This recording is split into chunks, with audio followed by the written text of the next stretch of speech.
Abre nossas Bíblias no Evangelho de Marcos. Marcos capítulo 9, verso de número 14. Do jovem lunático, né?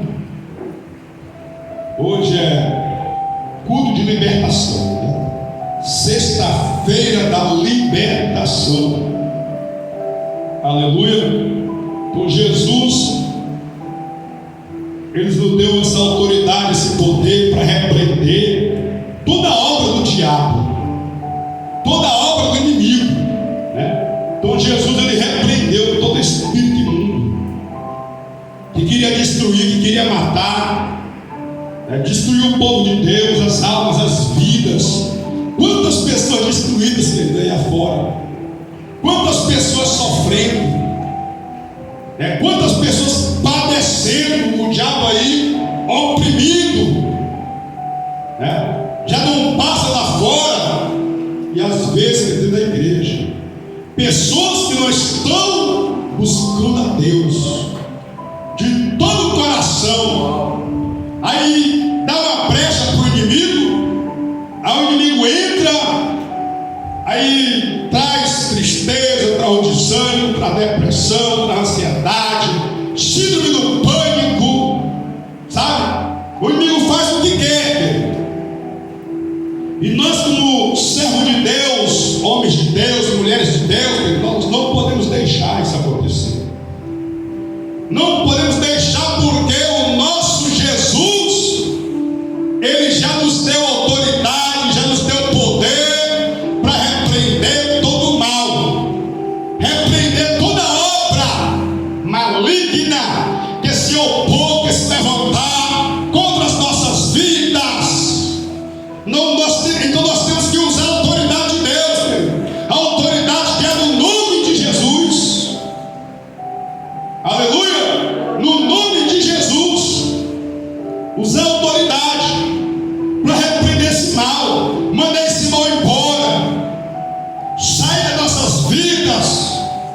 Aleluia! Então olha só o que diz aqui a palavra em Marcos capítulo 9, verso 14. E quando se aproximou dos discípulos, viu ao redor deles grande multidão e alguns escribas que disputavam com eles. E logo toda a multidão, vendo, ficou espantada, e correndo para ele, o saudaram, e perguntou aos escribas: que é que discutis com eles? E um da multidão, respondendo, disse: Mestre, trouxe-te o meu filho, que tem um espírito mudo. Olha o que ele vai dizer aqui. Um da multidão, que era justamente o que estava com problema, né? Olha só. E um da multidão respondendo, diz: Mestre, trouxe-te o meu filho, que tem um espírito mudo. E este, onde quer que eu apanha, despedaça-o, e ele espuma e range os dentes e vai se secando. E eu disse aos teus discípulos que o expulsassem, e não puderam. Verso 19. E ele respondendo-lhes disse: ó geração incrédula, até quando estarei convosco? Até quando vos sofrerei? Ainda trazei-mo. Verso 20. E trouxeram-lhe, e quando ele viu, logo o espírito o agitou com violência, e caindo o endemoniado por terra, revolvia-se e espumando, e perguntou ao pai dele: quanto tempo há que lhe sucede isto? E ele disse-lhe: desde a infância, muitas vezes o tem lançado no fogo e na água para o destruir. Mas se tu podes fazer alguma coisa, tem compaixão de nós e ajuda-nos. E Jesus disse-lhe: se tu podes crer, tudo é possível ao que crer. E logo o pai do menino, clamando com lágrimas, disse: eu creio, Senhor, ajuda a minha incredulidade. E Jesus, vendo que a multidão concorria, repreendeu o espírito imundo, dizendo: espírito mudo e surdo, eu te ordeno, sai dele e não entres mais nele. E ele, clamando e agitando com violência, saiu, e ficou o menino como morto, de tal maneira que muitos diziam que estava morto. Mas Jesus, tomando pela mão, o ergueu, e ele se levantou. E quando entrou em casa, os seus discípulos lhe perguntaram à parte: porque o não podemos nós expulsar? E disse-lhes: esta casta não pode sair com coisa alguma, a não ser com oração e jejum. Amém, igreja? Podeis acertar em nome de Jesus, né? Uma leitura bem longa, bem comprida, né? Mas vale a pena. Se você não leu a Bíblia hoje, você já pagou aqui a sua dívida, viu? Se você não fez a sua leitura, o tempo foi corrido, foi curto demais. Não deu tempo para fazer a sua leitura, o seu devocional, a sua meditação, a sua reflexão.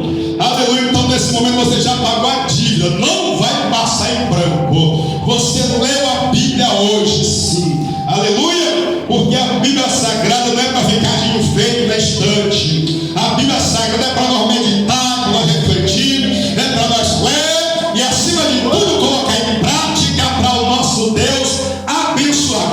Só vai abençoar quem lê e quem pratica, meu filho. Quem lê, quem pratica, esse sim, Deus vai abençoar, Deus vai guardar, Deus vai livrar. Por quê? Porque vai ler, vai entender e vai praticar, e Deus será na vida dele.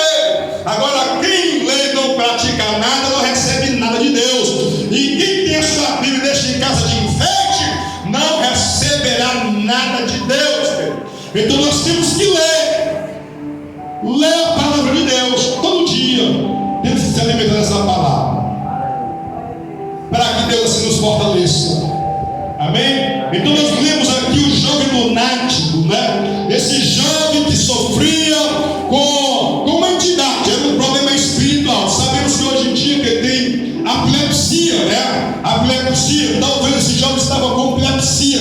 Era um jovem epilético, e dava aqueles ataques que ficava se batendo, né? E que espumava também ranhos dentes. Eu já vi isso aí, querido. Infelizmente tem pessoas que morrem porque às vezes dá um ataque, sabe aonde? Na piscina, no rio. Teve um amigo meu na nossa infância, que nós jogávamos capoeira na época, que ele morreu no Rio Parnaíba. Ele morava na Vila Operária, e ele deu esse ataque epilético dentro do rio, e infelizmente ele morreu ali, né? Hoje em dia a ciência já tem uma explicação para isso, mas nem tudo a ciência tem explicação, porque nem tudo que é essa situação aí, essa doença física, sabe? E às vezes há influências malignas, às vezes há influências, querido, aonde o inimigo está aí agindo, aonde o inimigo está aí operando. Mas esse pai aqui, ele teve um discernimento espiritual. Ele sabia que ele não era só essa situação, não era só essa doença, não.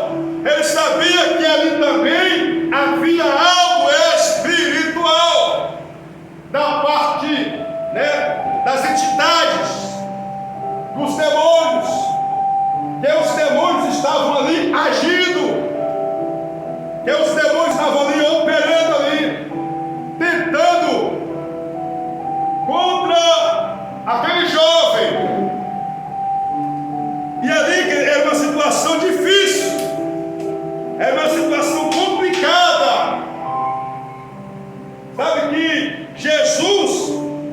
ele estava no monte em oração. E ele estava no monte ali, juntamente com Pedro, Tiago e João, no monte da transfiguração. Ele estava ali em oração, porque Jesus ele vai sempre nos motivar, nos incentivar a orar, a buscar a Deus em oração, para que os milagres aconteçam, para que o poder de Deus venha se manifestar. Então Jesus ele estava sempre em constante oração. E olha lá, é porque é o Filho de Deus. Mas ele estava assim, sempre em constante oração, para nos incentivar, nos motivar a orar, meu filho. A orar para Deus agir, para Deus operar. Enquanto ele estava no monte, se enchendo da graça de Deus, se revestindo de poder, estava Pedro, Tiago e João ali junto com ele. E Pedro vê ali algo sobrenatural. Ele vê ali Moisés e vê Elias. E Jesus ali, dialogando, conversando com eles. Imagine só aí. E a vontade de Pedro de permanecer ali, é de não descer para aquele monte. Porque é bom, meu filho, estar orando. É bom você estar no monte, lá Deus vai te entregar a revelação, lá Deus vai te dar visão. Aleluia. E quando eu digo em monte, não é precisamente só no monte que você deve orar. Você deve orar no seu trabalho, deve orar no seu quarto, você deve orar, sabe, em qualquer lugar. Mas tirar um momento com Deus, aonde ninguém vai te atrapalhar, vai bater na porta. Um momento com Deus, aonde é só você e Deus, não tem celular.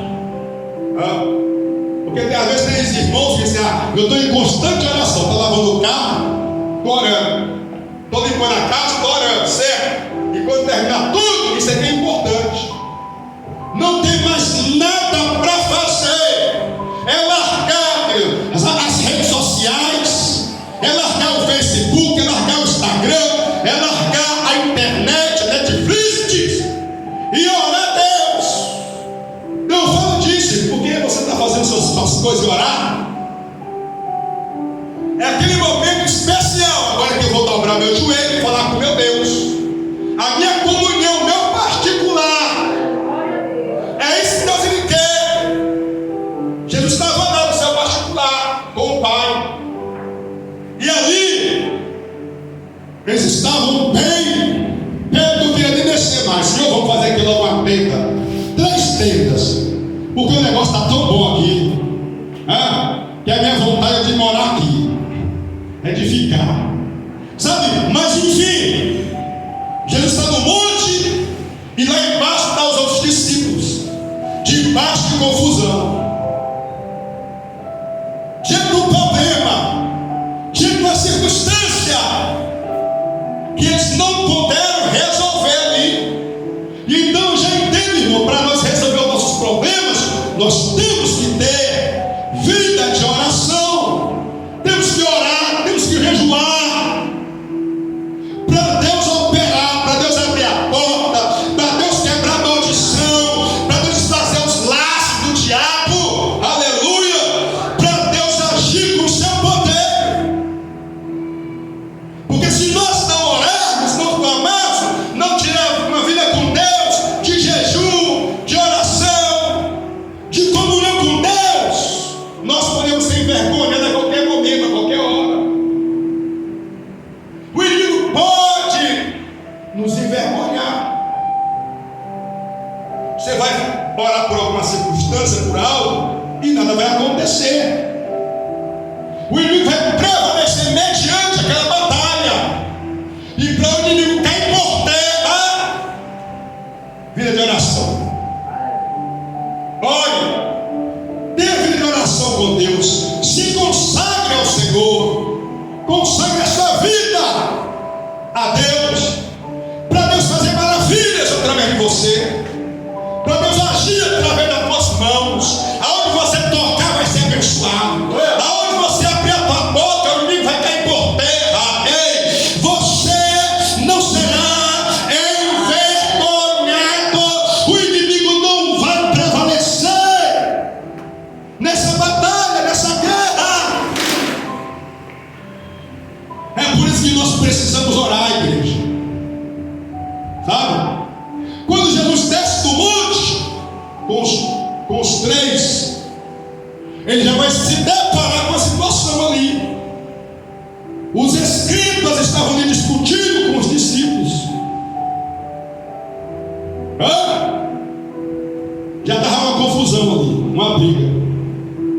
uma discórdia.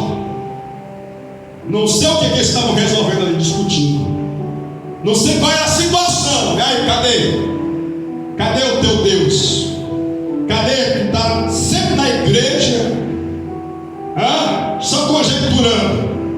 Tu está sempre no monte. Eu não estou vendo o resultado. Você orou, não estou vendo nada acontecer. Continua com o mesmo problema, com a mesma dificuldade, com a mesma situação. E ali é momento de vergonha. Os discípulos foram envergonhados ali, mediante aquela multidão, mediante aquelas pessoas ali.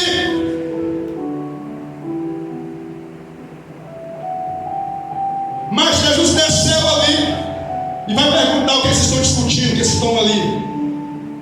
Porque o negócio não é discutir, o negócio é solucionar. Estavam perdendo tempo demais ali, discutindo um com o outro. E quando se discute, querido, o problema se aumenta, se agrava. Então nós não podemos perder tempo discutindo. Temos que orar, temos que buscar mais de Deus, precisamos se consagrar para que o nome de Deus seja glorificado. Aleluia! Quando Jesus vai descer ali no monte, vê aquela confusão, vai perguntar o que está acontecendo. Porque Jesus ele desce para resolver a situação. Jesus desce para operar o milagre, para quebrar a maldição, para desfazer macumba, para restaurar. Ele desce, para agir.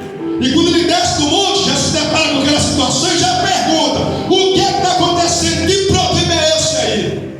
Um da multidão vai dizer: Senhor, eu estou com meu filho problemático. Um demônio quer matar, quer destruir meu filho. Eu trouxe para os teus discípulos e eles não puderam fazer nada. Não puderam fazer nada. Não resolveram nada. Sabe? E ali Jesus chama a atenção dos discípulos. Aquela geração sem fé, aquela geração que não crê. Jesus vai dizer: ó geração incrédula. Uma geração que não tem fé, uma geração que não acredita. Sabe? No milagre, no mover de Deus, no poder de Deus. Porque se acreditasse, irmão, ia jejuar, ia orar.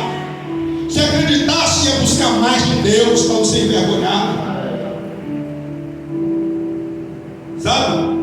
Se acreditasse, não passava aquele vexame. Se acreditasse, não andava sofrendo. Até quando sofrereis? Até quando, querido? Você vai ficar sofrendo? Até quando o inimigo vai ficar aí envergonhando? Até quando o inimigo vai querer bagunçar com a tua vida, com a tua casa, com a tua família, com o teu casamento? Até quando você vai deixar o inimigo fazer o que quer? Então precisamos ter fé. Precisamos buscar mais de Deus, orar mais, jejuar, se consagrar, para que o inimigo não prevaleça. Precisamos ter fé. Quem tem fé vai orar, vai jejuar, vai se consagrar. Oh, geração incrédula, cadê a fé de vocês, meu filho? Cadê a fé de vocês? Eu tenho poder para vocês, eu tenho autoridade para vocês.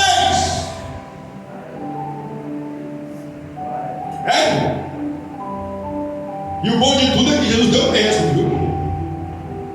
Eis que eu vos dou poder e autoridade para curar enfermos e expulsar os demônios. E aquele pergunta: cadê a autoridade que eu dei para vocês? E aquele pai que estava passando uma situação difícil, sabe que ele pensava que agora aquele problema ia se resolver. Mas nesse momento eu te convido a depositar tua fé em Jesus. Porque muitas das vezes a gente espera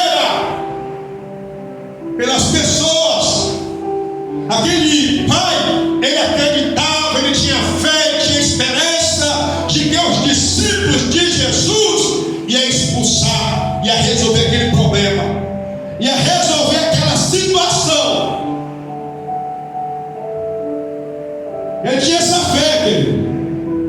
E muitas das vezes que nós depositamos a nossa fé nas pessoas, esperamos pelas pessoas, e nós temos que esperar em Jesus. Nós temos que esperar em Deus, colocar nossa fé em Deus, nossa fé em Jesus. Não espere, querido, muito do homem, não. Não espere muito do homem. Espere de Deus. Que é Deus que vai operar, que é Deus que vai abrir a porta, é Deus que vai curar, é Deus que vai libertar, é Deus que vai transformar a nossa vida. E às vezes a pessoa coloca muita expectativa no homem. Ah, aquele pastorzão ali.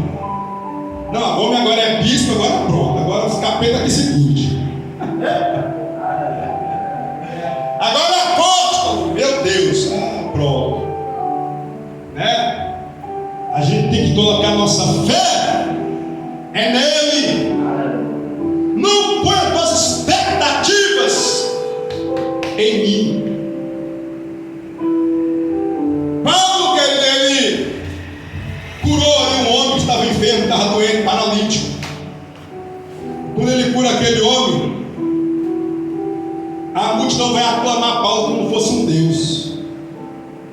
Paulo e Barnabé aí vão querer sacrificar, vão querer adorar e querer fazer aquela adoração para ele, como se Paulo tivesse feito alguma coisa. Aí Paulo vai dizer: eis, irmãos, por que vocês estão fazendo tudo isso aqui? Não foi eu, não. Eu não faço nada, quem faz é Deus. Então eu entendo aqui que toda a honra, toda a glória seja atribuída a Ele, a Deus. A nossa fé, aleluia, tem que estar no Senhor, porque é o Senhor que vai curar, que vai libertar, que vai operar, que vai fazer o milagre acontecer. As nossas esperanças têm que estar no Senhor e Deus. Então Paulo vai dizer para aquele povo: ei, não fui eu, não foi o Deus que eu sirvo. É Ele que cura, é Ele que sara, é Ele que liberta. Foi Ele que deu saúde. Você lembra de Pedro e João? Olha para nós. Em nome de Jesus o Nazareno, levanta-te e anda. Sabe? E a multidão vai olhar para quem? Vai olhar para Pedro como se fosse Pedro, como se fosse João. Vai olhar para o homem como se fosse o homem. E Pedro, ele vai levantar a voz e vai dizer: o Deus dos nossos pais, aleluia, em nome de Jesus foi que fez esse homem andar, foi que levantou este homem, colocou ele em pé. O Deus, Jesus Cristo de Nazaré, foi o nome dele. Jesus, o povo, vós matastes e penduraste no madeiro. E Pedro ainda foi mais ousado, viu? Jesus Cristo aqui, vós matastes, crucificaste no madeiro. Foi esse Jesus, o nome que está sobre todo nome. Foi ele que fez esse homem andar na rua, vocês estão vendo. Então muitas das vezes aqui, irmão, as pessoas colocam as expectativas no homem. E a nossa expectativa e a esperança tem que estar em Jesus, porque Jesus jamais vai nos decepcionar. Jesus jamais vai, aleluia, nos decepcionar em momento algum. Aleluia. Então põe a tua fé no Senhor, em Jesus, no Deus do qual nós adoramos aqui, nós servimos aqui. É Ele que vai mudar a tua situação, é Ele que vai mudar a tua vida. Não é o pastor, não, viu? O pastor é só um instrumento, só um vaso pequenininho, mas quem opera é Ele, quem faz é Ele. Aleluia. E a nossa fé tem que estar nele. Oh glória, aleluia. E Jesus vai dizer assim, querido: trazei aqui o menino, até quando sofrereis, né? Trazer o menino.